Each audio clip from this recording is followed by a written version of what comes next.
Entonces, el, esos son bueno, hasta aquí vimos los músculos que forman o que no forman parte del manguito de los rotadores.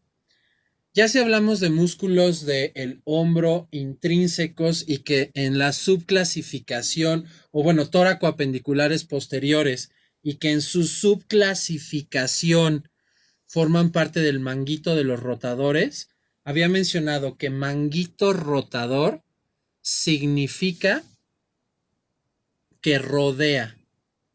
Entonces, son músculos también, o también los puedo subclasificar en escapulohumerales y son estos cuatro músculos. Todos los músculos menos el supraespinoso rotan medial o lateralmente el brazo. El supraespinoso, como lo vimos en el video pasado, es que los primeros 15 grados, eleva los primeros 15 grados o abduce, mejor dicho, los primeros 15 grados la articulación del hombro. Los tendones de estos músculos rodean o se unen a la cápsula articular de la articulación glenohumeral. Estos músculos son los que se encargan de, por ejemplo, cuando se disloca el hombro, jalarlo hacia atrás, porque son muy potentes. Entonces, viendo cada uno de los músculos, repito, el supraespinoso es el único que sirve para abducir los primeros 15 grados, la articulación del hombro, y el resto, por ejemplo, infraespinoso, aquí están sus características. El infraespinoso, el redondo menor y que también me sirve, tanto el infraespinoso como el redondo menor me sirven para rotar lateralmente el brazo, y el subescapular, que es ese me sirve para rotar medialmente el brazo. Y aquí están sus características. Entonces, si nosotros vemos esta imagen, la mano representa la estructura que está rodeando, podemos apreciar lo siguiente. Fíjense cómo aquí hay o tengo, en esta voy a poner donde está el tubérculo mayor del húmero y aquí está el tubérculo menor del húmero. Entonces podemos ver que en el tubérculo mayor del húmero se insertan 3 músculos. En el tubérculo menor solo se inserta uno. Los 3 músculos que se insertan en el tubérculo mayor son el supraespinoso, el infraespinoso y el redondo menor. Aquí si se fijan viene una T porque la T es de teres menor. Teres es en latín redondo. Y la S que se inserta en el tubérculo menor es el del músculo subescapular. Se llama entonces manguito rotador porque como la imagen lo ve, están rodeando. Entonces, en cuanto a sus funciones, si resumimos, el músculo subescapular es rotación medial. El supraespinoso es abducción, ABD, abducción, los primeros 15 grados, o sea, hasta de 0 grados a 15 grados. Después de los 15 grados es deltoides. Y el infraespinoso y redondo menor me sirven para rotación lateral del brazo. Eso es la función del manguito de los rotadores. Es muy común que las personas que utilizan mucho este movimiento o que hacen mucho este movimiento, por ejemplo, o tenistas o pitchers o corebacks o deportistas en general, puedan tener inflamación de los tendones de estos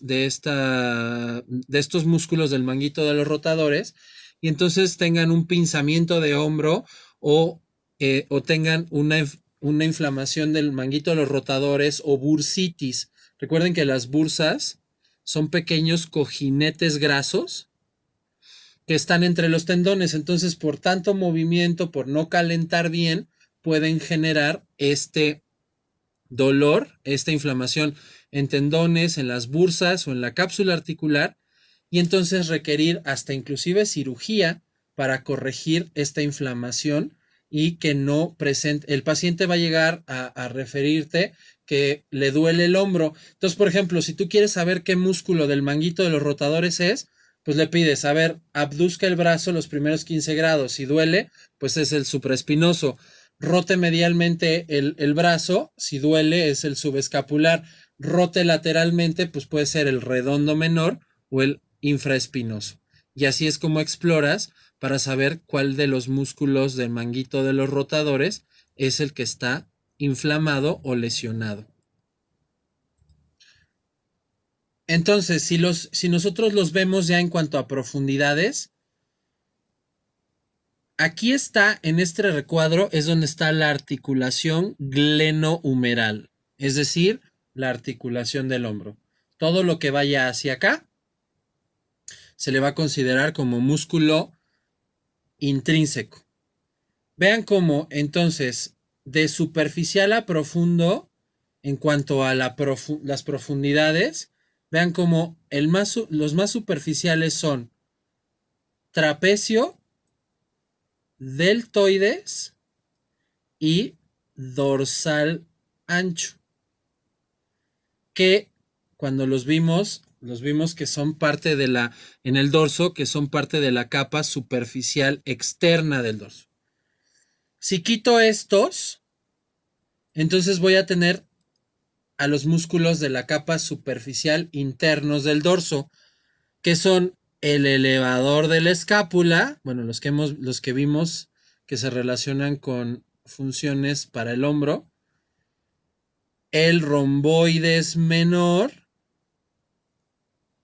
y el romboides mayor.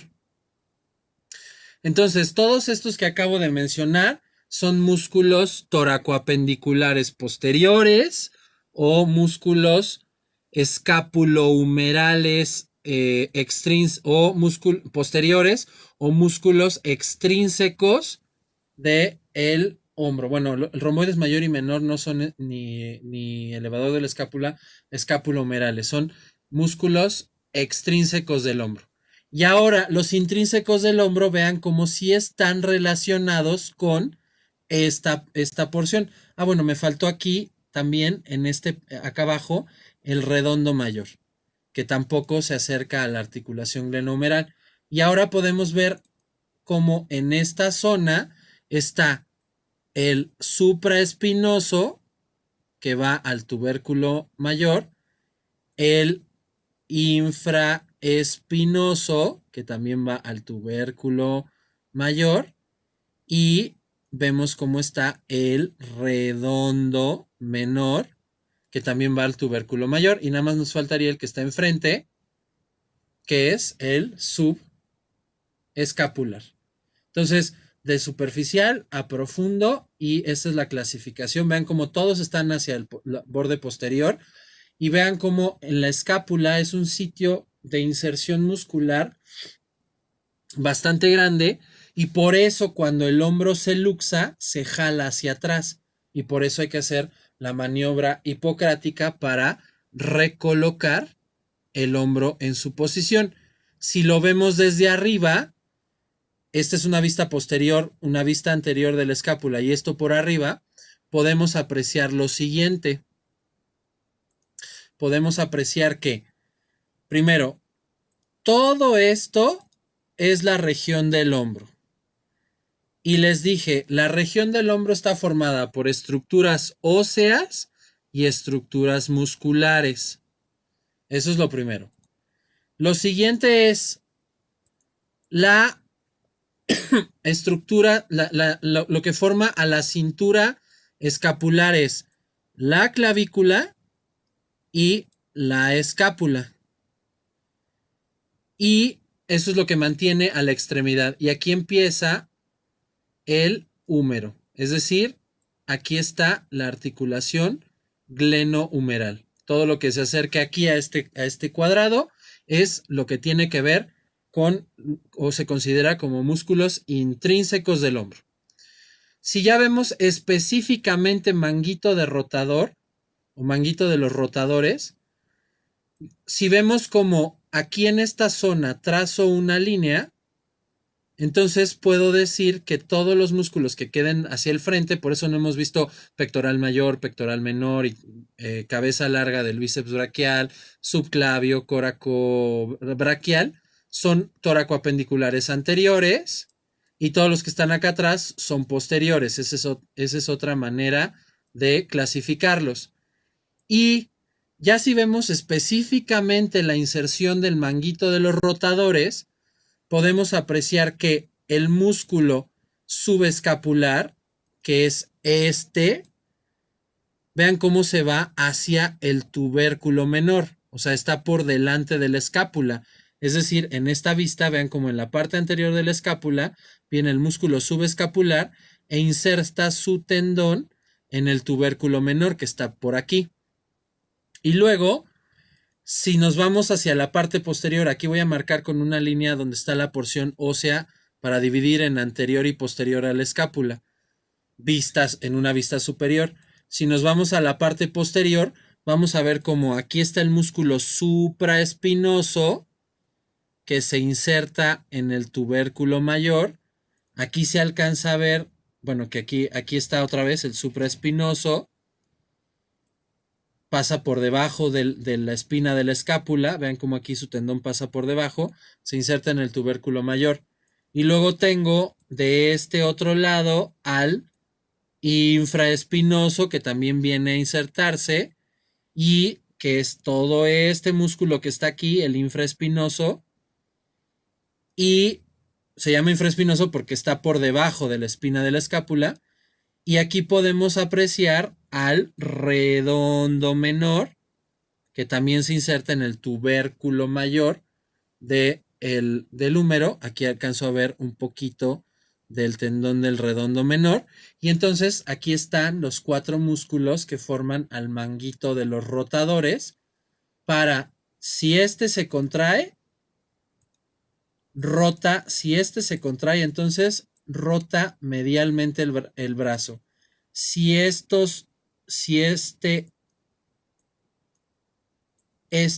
y este se contraen, entonces hacen una rotación lateral.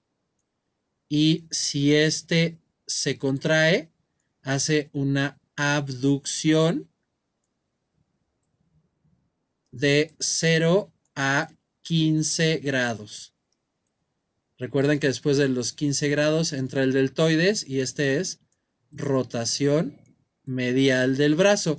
Y aquí entonces, si se fijan en toda esta cápsula articular, en abajo de estos tendones, pues puedo tener pequeñas bolsitas de grasa que si no se utilizan bien los músculos o hay un desgaste articular, pueden inflamarse o pueden inflamarse los tendones y entonces me presenta es un síndrome de manguito rotador o de pinzamiento del hombro y que hay que darle la solución adecuada. Para finalizar con los músculos toracoapendiculares de la parte posterior, vamos a ver que el tríceps, así como los que ya vimos del dorso que también están metidos en el hombro, el tríceps se clasifica regularmente anatómicamente en los músculos extensores del brazo. Tríceps y anconio, el tríceps con su cabeza larga, su cabeza medial y su cabeza lateral, y el anconio son músculos extensores del brazo, pero en efecto, cabeza medial y cabeza lateral del tríceps, dos de las 3 cabezas, no tienen nada que ver con el hombro, pero la cabeza larga del tríceps sí va a tener que ver. Si nosotros nos regresamos a la articulación del hombro, vamos a esta imagen, vamos a ver cómo tengo la escápula Aquí está, es un hueso plano. Esto que estoy enseñando aquí es el borde medial. Aquí tengo un borde lateral y tengo un borde superior. Y tiene tres ángulos. Un ángulo superior, un ángulo inferior. Y aquí este que voy a colorear de otro azul es el ángulo lateral. ¿Por qué lo dibujo de otra manera? Porque este ángulo lateral es donde está una estructura que se llama cavidad glenoidea. Y obviamente, bueno, aquí en medio está la espina de la escápula que en el hombro se convierte en acromio. Entonces, esas son las divisiones que tiene, bueno, a grandes rasgos la escápula. Hablando de la cavidad glenoidea, ya si la dibujamos acá, la cavidad glenoidea tiene dos salientes. O sea, imagínate que esta es la cavidad glenoidea. Aquí está la espina de la escápula, el borde superior, el ángulo superior.